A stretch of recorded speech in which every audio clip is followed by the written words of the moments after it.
قمرون قمرون قمر سيدنا النبي قمرون. Nanti dimuliakan, kita di dunia ini bukan mau kita di dunia ini atas maunya pencipta alam semesta ini, Allah Subhanahu wa ta'ala.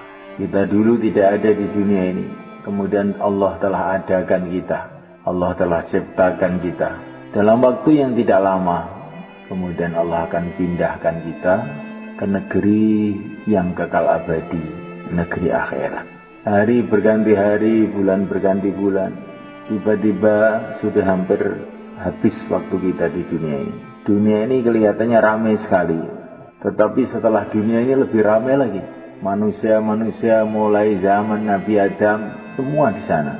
Kita nanti di akhirat akan berjumpa dengan mereka semua, insya Allah.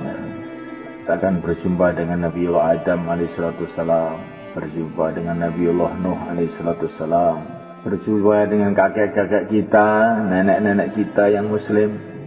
Nanti di akhirat ketemu seluruh para nabi, seluruh para rasul, seluruh orang-orang iman yang terdahulu. Pokoknya ramai sekali lah di sana nanti. Semoga begitulah adanya, insyaallah. Malaikat.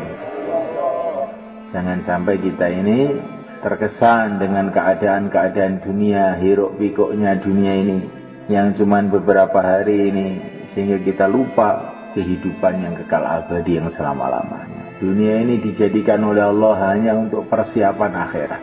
Itulah dunia ini. Dunia ini untuk apa? Persiapan akhirat. Dunia ini apa? Jalan menuju akhirat. Jembatan menuju akhirat. Hidup ini apa? Hidup itu menunggu mati. Hidup itu apa toh? Menunggu mati. Kamu sedang apa? Sedang menunggu mati, Pak. Kerja apa kamu? Persiapan akhirat. Insyaallah, malaikat.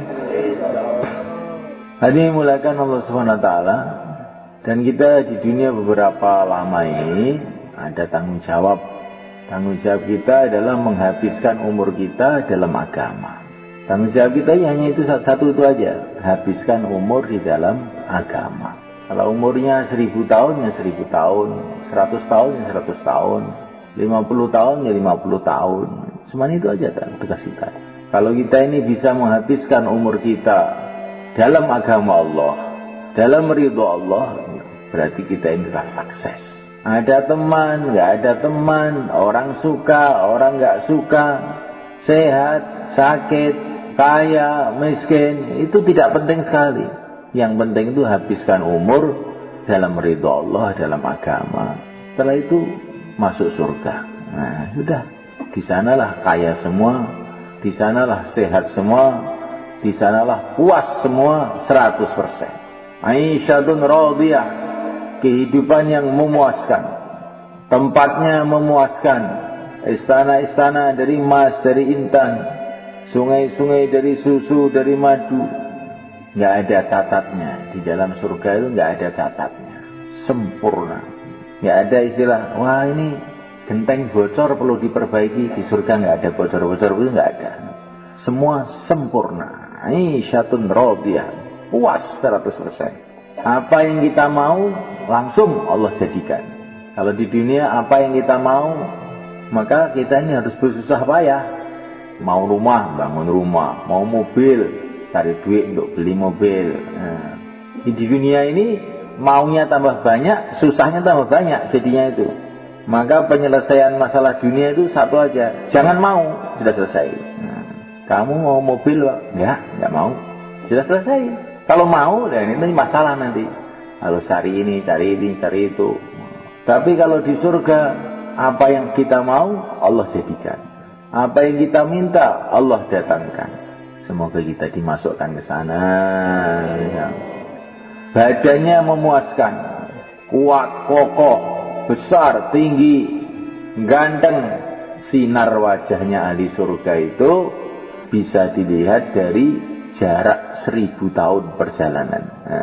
Saking bercahayanya. Gak ada sakit-sakit lagi. Sehat 100%. Selama-lamanya. Hatinya gembira. Gak ada susah-susah lagi. Selama-lamanya. temannya memuaskan. Temannya adalah para nabi, para rasul, para wali-wali Allah. Biasanya saya itu berteman dengan santri yang ngantuan seperti kamu, ya. Nanti di surga itu temannya itu para nabi. Enak kira-kira? Kayak apa tuh berteman dengan para nabi? Seorang ulama mengatakan, saya itu di surga itu yang saya pikirkan itu satu aja, mau berjumpa sama Rasulullah. Yang lain-lain itu nggak begitu penting sekali. Saya akan tanyain dulu masalah-masalah agama yang belum tuntas dibicarakan para ulama ini, mau saya tanya langsung sama Rasulullah itu gimana sih sebetulnya. Karena para ulama itu kelezatannya, kenikmatannya dalam ilmu. Itu ulama itu begitu ciri khasnya. Kalau pedagang, gembiranya kalau ada barang-barang murah dijual mahal, gitu. Kalau petani, gembiranya kalau melihat pertanian subur, hijau. Kalau ulama, senangannya itu ilmu. Kalau dengar ilmu itu langsung terbelalak. Yang tadinya mau ngantuk nggak jadi, itu ulama. Kalau ulama dengar ilmu ngantuk, itu bukan ulama itu. Ngaku ulama. Seperti pedagang lihat barang dagangan nggak tertarik. Itu bukan pedagang, itu petani itu. Insyaallah mulai kan? Kalau dai, gembiranya kalau melihat jamaah bergerak. Dai tidak ada jamaah bergerak diam saja, bukan dai itu. Jadi semulaikan Allah Subhanahu wa taala. Itulah tempat yang telah dijanjikan oleh Allah kepada kita. Maka apa yang harus kita buat supaya kita sampai ke sana? Ini yang kita pikirkan sekarang. Habiskan umur kita dalam agama. Bagaimana caranya menghabiskan umur dalam agama? Kalau kita membuat suasana perjuangan agama. Petani telah menghabiskan umurnya dalam pertanian. Kenapa? Karena ada suasana pertanian. Ada sawah, ada ladang, ada pekerjaan-pekerjaan. Akhirnya 70 tahun di sawah aja. Ada orang Temboro itu yang umurnya 90 tahun itu masih ke sawah aja tiap hari. Karena ada suasana sawah. Kalau kita ini ada suasana perjuangan agama, hidupkan amal masjid, hidupkan amal rumah, hidupkan usaha agama, pembentukan jamaah, 5 amal masjid, buat madrasah-madrasah. Ya kita akan bisa istiqomah dalam agama. Tapi kalau kita tidak buat itu, nggak akan bisa istiqomah dalam agama. Betul kan? Kalau kamu ingin istiqomah ngajar, caranya bagaimana? Kamu bikin pesantren, nanti kan istiqomah ngajar sampai mati kamu ngajar. Lihat kiai-kiai itu, nggak ada kiai pensiun loh. Karena ada suasana ngajar. Maka dia baru ngajar, saya mau mati masih ngajar aja. Maka kita ini perlu membuat suasana perjuangan. Itulah kehidupan yang telah dicontohkan oleh yang mulia Nabi Agung Muhammad SAW. Kehidupan beliau ini kehidupan perjuangan, bukan kehidupan santai. Diam, enggak, perjuangan. Lari sana, lari sini untuk usaha menghidupkan agama. Sampai akhirnya ketemu tempat yang sesuai, namanya Madinah Al-Munawwarah. Di sana banyak orang yang siap untuk membela agama. Orang-orang Madinah ini orang gembira dengan perjuangan. Wajib syukru alaina ma da'a lillahi da. Wajib kita syukur selagi masih ada orang dakwah. Itu semboyannya orang Madinah. Maka Nabi betah di sana. Karena Nabi itu dai. Betahnya itu kalau kumpul orang-orang dakwah. Siapa yang bisa betah dengan orang dakwah? Yang dai. Siapa yang bisa betah kumpul petani? Ya petani. Kalau pegawai negeri kalau kumpul petani, nggak akan betah lama. Cuma lihat tok. Orang mencangkul sambil dia melihat udara segar di sawah, dia sebentar terus pergi ke kantor. Kalau di kantor dia berhari-hari, berbulan-bulan kuat. Karena dia ini pegawai negeri, bukan petani. Yang bisa betah di pesantren siapa? Ya santri. Namanya Allah Subhanahu wa taala. Maka kalau kita ini ingin betah di dalam agama, jadikan diri kita ini dai. Nanti kan betah dalam agama. Dengan izin Allah, dengan pertolongan Allah. Ini hari 17 Ramadan. Ini kalau di Mekah, itu biasanya di tempat guru saya, Said Muhammad, itu ada peringatan. Bukan peringatan nuzul Quran, peringatan hari Badar.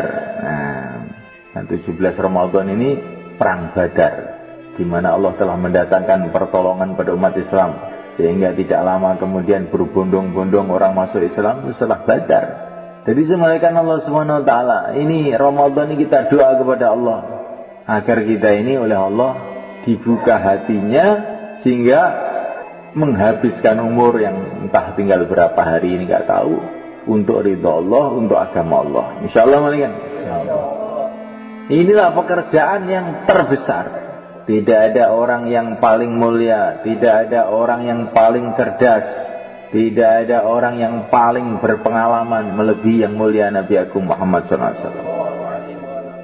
Ilmunya, kecerdasannya, wa kulluhum min rasulillahi multamisun gharfan minal bahri aw rashfan minad diyami. Ini katanya Al-Busiri dalam Qasidah Burdah. Seluruh manusia itu, seluruh nabi, seluruh rasul itu bagaikan seciduk air dibandingkan lautan kalau dibandingkan dengan yang mulia Rasulullah SAW. Ilmunya yang tertinggi, pengalamannya yang tertinggi, naik 7 lapis langit sampai Sidratul Muntaha. Pokoknya nabi kita ini nabi yang tertinggi segala arahnya. Setelah beliau ini dikasih yang tertinggi segala arahnya itu, terus hidupnya untuk apa? Dihabiskan untuk agama dan memperjuangkan agama. Insyaallah malaikat. Kita harus punya pikir, hidup sekali ini mau apa saya ini? Mau ini, mau jadi presiden saya. Kalaupun jadi, itu kecil dibandingkan kerjanya Rasulullah SAW. Saya mau jadi raja, umpama bisa gitu ya, itu juga kecil. Itu nanti di akhirat itu semulaikan presiden-presiden itu malu ditanya itu. Kamu apa kamu dulu di dunia apa? Presiden Indonesia. Berapa lama kamu jadi presiden? Kalau menurut ukuran sini berapa lama? 5 menit. Presiden kok 5 menit, apa kamu itu? Kamu itu ditipu sama pemilu kamu itu. Presiden 5 menit itu presiden apa? Itu presiden ketoprak itu namanya. Kerja yang sebetulnya itu kerja agama ini semulaikan. Kalau kamu, saya ini konglomerat paling kaya seluruh Nusantara. Harta kamu berapa? Kalau dihitung sini, ya dapat kerikil 1. Kerikil 1 aja kok konglomerat. Kamu itu melarat bukan konglomerat. Kerja yang sebenarnya lah agama. Maka kita pegang kerja ini silakan, insyaallah. Dan kerja ini kerja mulia dan tidak sulit. Semua orang bisa mengerjakan. Sudah menjadi ketentuan Allah. Perkara itu kalau penting malah dimudahkan oleh Allah. Seperti angin itu penting, maka dimudahkan oleh Allah. Nggak usah beli angin itu. Air itu penting, maka dimudahkan oleh Allah. Nasi itu penting, maka dimudahkan. Bukan sulit sekali cari nasi. Kamu nggak usah cari juga makan tiap hari. Tapi kalau yang tidak terlalu penting kayak mobil, itu disulit-sulitkan oleh Allah. Karena ini nggak begitu penting. Orang nggak pakai mobil itu nggak apa-apa sebetulnya, malah sehat.